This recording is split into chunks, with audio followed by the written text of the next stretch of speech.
செய்யாத ஒரு விஷயத்தை சொல்லி ஏஐயில் ஒரு படத்தை கிரியேட் பண்ணி அதை சொல்லி அதில் ஸ்டிக்கர் ஒட்டி அரசியல் பண்ணுற இடத்துல தான் இன்றைக்கி வந்து திமுகவிற்கு இஸ்லாமிய அமைப்புகள் இருக்கு. இச்சராஜா அன்னை இது வரைக்கும் மத ரீதியாக எந்த விஷயத்திலையும் யாரையும் ஹேண்டில் பண்ணதில்லை. பல இஸ்லாமிய குடும்பங்கள், கிறிஸ்தவ குடும்பங்கள் வெளிநாடுகளில் போன தன் கூலி தொழிலாளியாக இருந்து இறந்து போன பல பேரோட உடல்நிலைகளை கொண்டு வர ஒரு மாதமாகி எங்களுக்கு நான் முடியலை, நீங்கள் ஹெல்ப் பண்ணுங்கன்னு கேட்டு அவங்க இது வரைக்கும் வந்து நம்ம வெளியுறவுத்துறை அமைச்சகத்தை சொல்லி எத்தனையோ பேரோட உடல்நிலையில கொண்டு வந்து சேர்த்துருக்காங்க.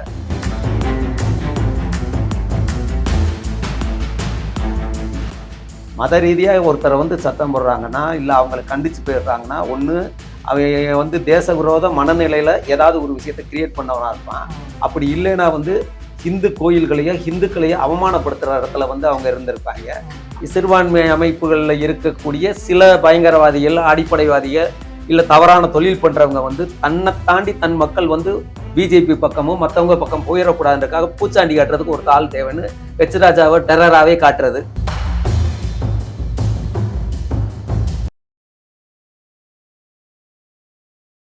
அனைவருக்கும் வணக்கம். நம்முடன் பாஜகவின் ஆன்மீகம் மற்றும் மேம்பாட்டு பிரிவின் மாநில செயலாளர் திரு சிவ பிரபாகரன் அவங்க வந்திருக்காங்க. வணக்கம் சார். வணக்கம். திரு எச் ராஜா அவர்கள் வந்து மயங்கி விழுந்தார்ல சார், அப்ப வந்து ஒரு இஸ்லாமியர்கள் தான் வந்து அவரை காப்பாற்றி ஏதாவது புகைப்படம்லாம் வெளியாச்சு. அவர் தான் வந்து ஃபர்ஸ்ட் எய்ட் பண்ணாரு. இன்னைக்கு எச் ராஜா அவர்கள் உயிரோடு இருக்காருன்னா அதுக்கு காரணமே அந்த இஸ்லாமியர் தான் அப்படின்ற ஒரு தகவல் பரவிட்டு இருக்கு சார். திமுக இஸ்லாமியர் வழக்கமாக எல்லா விஷயத்தைகளையும் ஸ்டிக்கர் ஒட்டுற வழக்கம் வந்து இவங்களுக்கு இருக்கு. அது மனிதாபிமானமாக எங்க எந்த மாதிரி விஷயம் நடந்தாலும் அதுல ஒட்டுற அந்த தன்மையில தான் இதுலயும் அந்த வேலையை செஞ்சிருக்காங்க. அங்க யாருக்கு இந்த மாதிரி விஷயத்துல யாரும் முகம் தெரியாத ஒரு நபர் இருந்தாலே உதவி பண்றது மனித நேயம் அடிப்படை. இது அந்த விஷயத்த கூட செஞ்சிருந்து சொல்லியிருந்தா கூட பரவாயில்ல. செய்யாத ஒரு விஷயத்த சொல்லி ஏஐயில் ஒரு படத்தை கிரியேட் பண்ணி அதை சொல்லி அதில் ஸ்டிக்கர் ஒட்டி அரசியல் பண்ணுற இடத்துல தான் இன்றைக்கி வந்து திமுகவிற்கு இஸ்லாமிய அமைப்புகள் இருக்குது. உங்களுக்கு குறிப்புக்காக ஒரு விஷயம் சொல்கிறேன். தமிழிசைக்கா வந்து அந்த நேரம் இவர் எச்ராஜா அண்ணனோட அந்த வேண்டுதலும் இறை நம்பிக்கையும் தான் அந்த இடத்துல டாக்டராக உள்ள தமிழிசைக்கா வந்து அடுத்த இதுக்காக நின்றவங்க. அவங்க தான் ஃபர்ஸ்ட் எய்ட் பண்ணாங்க. அவங்க தான் ஸ்ரீராம் ஹாஸ்பிட்டல் பக்கத்தில் இருக்க ஹாஸ்பிட்டலில் கொண்டு போய் முதல் உதவி செஞ்சு அங்கே அனுப்பி விட்டவங்க. அவங்கள வந்து இதை சொல்லவே இல்லை. இவங்க இப்படி ஒரு விஷயத்த ஊரெல்லாம் பரப்புற வரைக்கும் வேற வழி இல்லாம இந்த கேவலத்தை வந்து இது தடுக்கணும்ன்றக்காக உண்மையை சொல்ல வேண்டிய கட்டாயம் இதுதான் நடந்திருக்கு. இச்சராஜா அன்னை இது வரைக்கும் மத ரீதியாக எந்த விஷயத்திலையும் யாரையும் ஹேண்டில் பண்ணது இல்லை. மத ரீதியாக ஒருத்தரை வந்து சத்தம் போடுறாங்கன்னா, இல்லை அவங்களை கண்டிச்சு போயிடுறாங்கன்னா, ஒன்று அவங்க வந்து தேச விரோத மனநிலையில ஏதாவது ஒரு விஷயத்தை கிரியேட் பண்ணவனா இருப்பான். அப்படி இல்லைன்னா வந்து ஹிந்து கோயில்களையோ ஹிந்துக்களையோ அவமானப்படுத்துற இடத்துல வந்து அவங்க இருந்திருப்பாங்க. அதனாலதான் பண்ணியிருக்காங்க. மதுரையில 2 உதாரணம் சொல்றாங்க. மற்ற எவ்வளவோ நடந்திருக்கு, அதெல்லாம் விட்டுருவோம். எனக்கு தெரிய அவங்கக்கிட்ட பல இஸ்லாமிய குடும்பங்கள், கிறிஸ்தவ குடும்பங்கள் வெளிநாடுகளில் போன தன் கூலி தொழிலாளியாக இருந்து இறந்து போன பல பேரோட உடல்நிலைகளை கொண்டு வர்றதுக்கு ஒரு மாதமாகி எங்களுக்கு நான் முடியலை, நீங்கள் ஹெல்ப் பண்ணுங்கன்னு கேட்டு அவங்க இது வரைக்கும் வந்து நம்ம வெளியுறவுத்துறை அமைச்சகத்தை சொல்லி எத்தனையோ பேரோட உடல்நிலையில கொண்டு வந்து சேர்த்துருக்காங்க. உடல்நிலை சரியில்லாமல் போன பல பேருக்கு வந்து மருத்துவ உதவிக்காக பல நேரங்களில் வந்து அரசு மருத்துவமனையா இருக்கட்டும், இல்லை வெளிநாட்டில் வாழ்றவங்களா இருக்கட்டும், அவங்களுக்கான உதவிகள் செஞ்சிருக்காங்க. இது வரைக்கும் அதை விளம்பரத்துக்காக சொன்னது இல்லை, செஞ்சது இல்லை.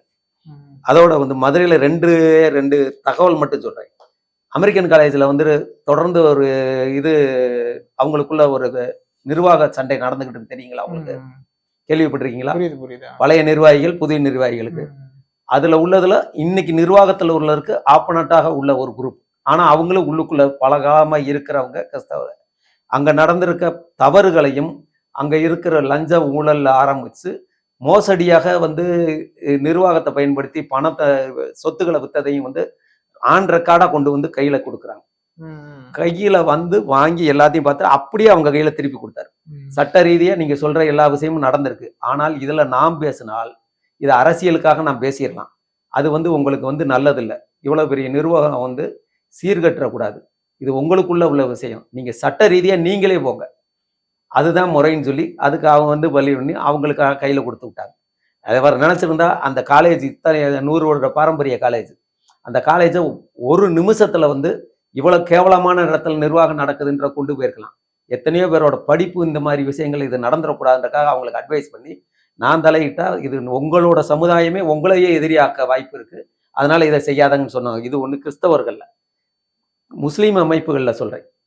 புகழ்பெற்ற ஒரு தர்கா, பாரம்பரியம் ரொம்ப காலமா உள்ள ஒரு தர்கா மதுரையில மையத்துல. அந்த தர்காவோட முத்தாலிப்பா அதோட தலைவராக இருக்கிறவங்க வந்து எனக்கு வேண்டிய நண்பர்கள். அதை சார்ந்த முக்கிய நிர்வாகி எல்லா பேரும் வந்து இந்த தர்காவுக்கு வந்து நம்ம வக்போர்டால எங்களுக்கு பல வருடங்களாக பிரச்சனை இருக்கு. தொடர்ந்து எங்களை வந்து ரொம்ப வந்து டிஸ்டர்ப் பண்ணிக்கிட்டே இருக்காங்க. நிர்வாகத்துக்குள்ள தலையிறாங்க, கைப்பற்றிட்டோன்றாங்க, இந்த மாதிரி இருக்க. இதுக்கு எங்களுக்காக வந்து நீங்க இது பண்ணணும்னு சொல்றப்ப அவங்க அதுக்கு வந்து நேரடியாக வந்து நான் தலையிடக்கூடாது, இது அரசியலாக்க வேணாம், உங்களோட மத விஷயம் எப்படி வந்து ஹிந்து கோயில்கள் வந்து சுதந்திரமா செயல்படணும்னு நான் போராடுறோமோ அதுதான், அது கிறிஸ்தவ இதாக இருந்தாலும் சரி, இஸ்லாமிய இதாக இருந்தாலும் சரி, அதில் அரசு தலையிடுறத நம்ம விரும்புறதில்ல. வக்போர்டை வந்து எதிர்த்து நீங்க பண்ற விஷயத்த லீகலா பண்ணுங்க. தேவை ஏற்பட்டால் நான் வந்து மத்திய சிறுபான்மை அமைச்சர்கிட்ட நான் சொல்றேன், அங்க போய் நீங்க பார்த்து உங்களோட கோரிக்கையை வைங்க. அமைச்சகம் மூலியமாக உங்களோட தேர்தலை நீங்க தீர்த்துக்கிறதா முறைன்னு சொன்னாங்க. அதோட நிப்பாட்டல. வக்பு வாரியத்தோட நேஷனல் இது இருக்காங்கல்ல பிரசிடென்ட், அந்த தலைவர், அவங்க செக்ரட்டரி, அவங்கள வந்து மதுரைக்கு வர வச்சாங்க. இது யாருக்காவது இங்க இருக்கிறவங்களுக்கு தெரியுமா? வந்து இந்த நிர்வாகிகளோட சந்திக்க விட்டு அவங்களோட குறைகளை பூரா கேட்க விட்டு அந்த மசூதிக்குள்ள போய் முழுமையா ஆய்வு பண்ணி அந்த விஷயத்துல அந்த வக்போர்டுல இருந்து இவங்க ரிலீவ் ஆகுறதுக்கான சோர்ஸை உங்களுக்குள்ள தேடிக்கோங்கன்னு லிங்க் பண்ணாங்க. இது அரசியலாக்கணும்னு நினைச்சிருந்தா அரசியலாக்கி இருக்கலாம், இது அரசியல் விளம்பரமாக்கணும்னாலும் விளம்பரம் ஆக்கியிருக்கலாம். இது ரெண்டுக்கான ஆதாரங்கள் யார் யார் நம்ம கிட்ட கொண்டு வந்தவங்க, எப்ப இந்த சந்திப்புகள் எங்கெங்க நடந்துச்சு, எல்லாத்துக்கும் ஆதாரம் இருக்கு. இன்னைக்கு வரைக்கும் அவர் சொல்லல. இதை ஏன் சொல்ல வேண்டிய கட்டாயம்னா, இப்பயும் கூட நான் பேரை இதையே சொல்லல. ஏன் இதை சொல்ல வேண்டியதுன்னா, இது அரசியல் ரீதியாக எந்த ஒரு சிறுபான்மை அமைப்புகளையும் சிறுபான்மை மக்களையும் வந்து பிளவுபடுத்தி அவர் பார்த்தது இல்லை. அப்படியால வந்து இவங்க பயமுறுத்துறதுக்கு ஆள் தேவை. சிறுபான்மை அமைப்புகள்ல இருக்கக்கூடிய சில பயங்கரவாதிகள், அடிப்படைவாதிகள், இல்ல தவறான தொழில் பண்றவங்க வந்து தன்னை தாண்டி தன் மக்கள் வந்து பிஜேபி பக்கமும் மற்றவங்க பக்கம் போயிடக்கூடாதுன்றதுக்காக பூச்சாண்டி காட்டுறதுக்கு ஒரு ஆள் தேவைன்னு ஹெச் ராஜாவை டெரராகவே காட்டுறது, பிஜேபியை டெரராகவே காட்டுறது, இந்த வேலைகள் தான் கிறிஸ்தவ அமைப்புகள் நடத்திக்கிட்டு இருக்கு. கிறிஸ்தவ அமைப்புகள்ல மத மாற்றத்தை தொழிலா பண்றவங்க நடத்துறாங்க.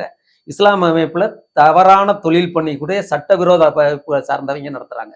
மற்றபடி அடிப்படையாக எங்களுக்கும் இஸ்லாமியர்களுக்கும் கிறிஸ்தவர்களுக்கும் பகை உணர்வு கிடையாது.